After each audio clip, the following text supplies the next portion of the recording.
It was late April, and I was moving from Chicago to Nevada. To make things easier, I hired a company to ship my boxes ahead to my new home. I planned to take a road trip, stopping at hotels or Airbnbs along the way to break up the 30-hour drive.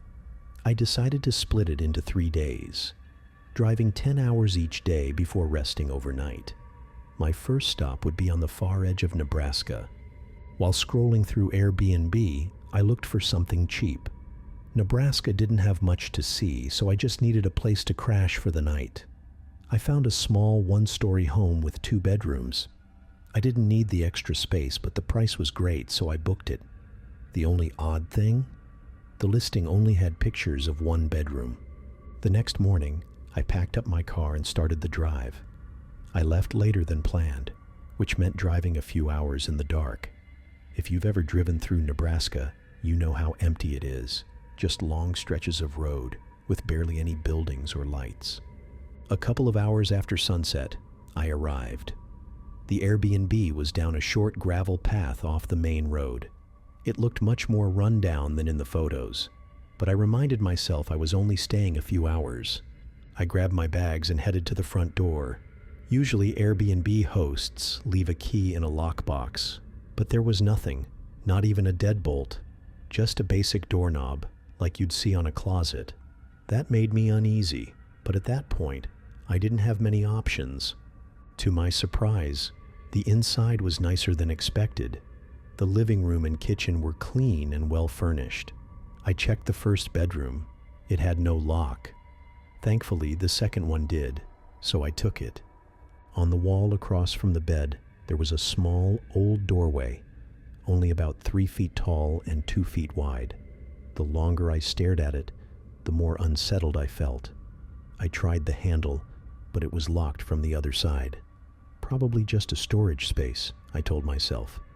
Cleaning supplies, maybe. Still, I couldn't shake the feeling that something was wrong.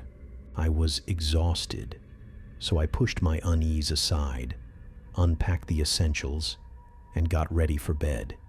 Then, sometime in the night, I woke up to a sound. At first I thought I imagined it, but in the dead silence of the house, it was unmistakable.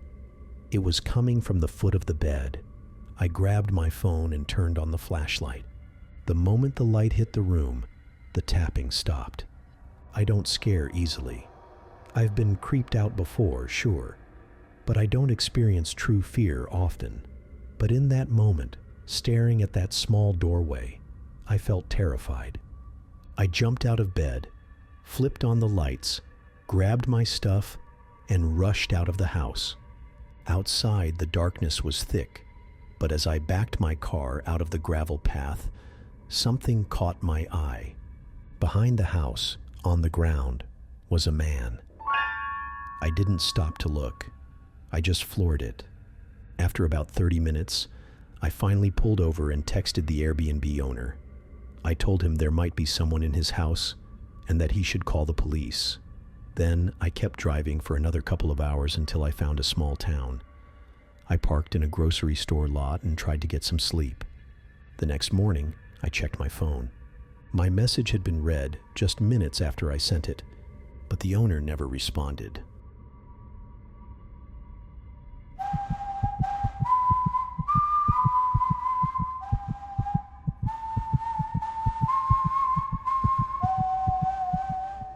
I once booked an Airbnb in Arizona for a job interview.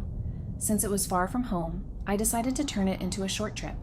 The Airbnb was much cheaper than the nearby hotels, tucked away on a secluded dead-end road with a beautiful view of the desert. I stayed for 3 days, with my interview scheduled on the second day. During the day, I worked remotely on my laptop, and at night, I relaxed in the cozy living room. Then, the night before my interview, something strange happened. As I sat practicing interview questions, I heard a faint tap at the window. Not a knock, just a light tap like a fingertip against the glass. My head snapped to the left, but I saw nothing. It was pitch black outside, making it impossible to tell if anyone was there. I told myself it was probably just a bug hitting the glass. The next day, my interview went well. I spent the rest of the trip exploring the town, trying new restaurants, and enjoying the backyard. I had no idea I was being watched. That night, I was inside, watching Breaking Bad on Netflix when I heard it again. A single tap at the window. This time, I knew it wasn't a bug. I rushed over, but once again, nothing. Stepping onto the back porch, I scanned the desert beyond the porch light. Silence. Then, I heard it. A click. Like someone making a sound with their tongue. It came from the darkness just beyond the reach of the light. My chest tightened. Someone was out there, watching me. I called out, and almost instantly, another click echoed in response. Then I saw them. A figure in dark clothing, standing at the edge of visibility. I took a few hesitant steps forward before stopping. I didn't want to get any closer. "You're on private property," I called. "I'm calling the cops if you don't leave." The figure didn't react. Slowly, they turned and walked away, disappearing into the night. I tried to rationalize it. Could it have been the Airbnb host? It seemed unlikely, but the thought gnawed at me. The next night, I learned the truth. I was in bed watching Breaking Bad again, trying to push the previous night's events from my mind. The house had been quiet all evening. No taps, no clicks, nothing. I finished a couple of episodes, turned off the lights, and lay down. Then, a click. But this time, it came from inside the closet. My body froze. The closet door was slightly ajar. My eyes locked onto the darkness beyond the crack. Then instinct took over. I jumped out of bed, bolted for the front door, and ran straight to my car. Heart pounding, I started the engine and called 911. As I spoke to the dispatcher, I kept my eyes on the house, half expecting someone to step out. When the police arrived, we searched the house together. It was small, with few places to hide, yet we found no one. No forced entry, nothing missing. But I couldn't shake the feeling that someone had been inside. I packed my things that night and checked into a hotel. I reported the incident to Airbnb and the host, but I only received a partial refund. To this day, I still suspect it was the host. Who else would have access? There were no signs of forced entry, which meant someone likely had a key. But maybe I'm wrong. Maybe it was a stranger. Maybe they had been inside the whole time.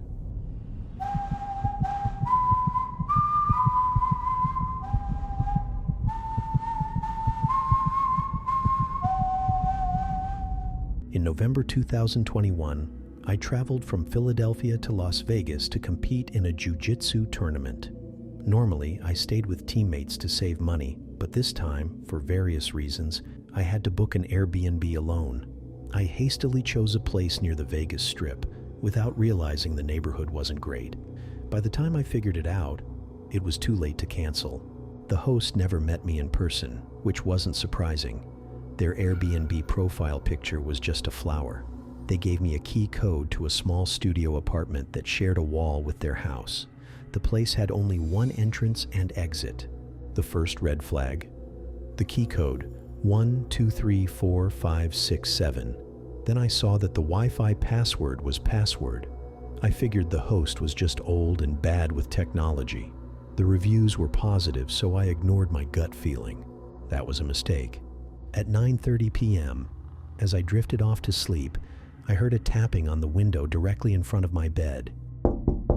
The drapes blocked my view, but the sound was unmistakable. "Huh?" I called out. A minute later, I sat up, my pulse quickening.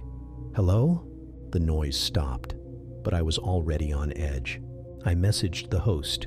"Were you just at my window?" An hour later, they finally responded. "I was going to bring you some water, but it seemed like you were asleep, so I left." That didn't sit right with me. Why not just knock at the door? Still, I tried to shake it off. I debated taking a walk or a shower to calm down, but something told me to stay put. Then, at midnight, my door unlocked. I heard someone entering the key code. First attempt. Wrong code. Then another attempt. Click. The lock disengaged. I threw off my blankets and sprinted for the door just as it began to open. I slammed it shut and locked it, my heart pounding. Panicked, I yelled, "This is my room! Get out!" From the other side, a deep voice responded, "Midal said this is my room." Midal, that was the host's name. I didn't hesitate. I grabbed my phone and dialed 911, making sure to speak loudly so whoever was outside knew I was on the line with the police. The cops arrived fast, but what unsettled me the most? They weren't surprised. They waited with me while I ordered an Uber. Meanwhile, the host was defensive, their story about the intruder constantly changing. First, they claimed it was a mix-up. Then they had no idea who the person was. I didn't care. I just wanted out.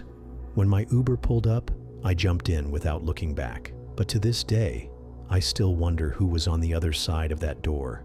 Was it just an attempted robbery, or was it something much worse?